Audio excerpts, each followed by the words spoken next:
أعوذ بالله من الشيطان الرجيم.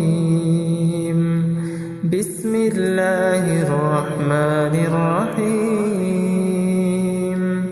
إذا زلزلت الأرض زلزالها وأخرجت الأرض أثقالها وقال الإنسان ما لها يومئذ تحدث أخبارها بأن ربك أوحى لها يومئذ يصدر الناس أشتاتا ليروا أعمالهم فمن يعمل مثقال ذرة خيرا يره ومن يعمل مثقال ذرة شرا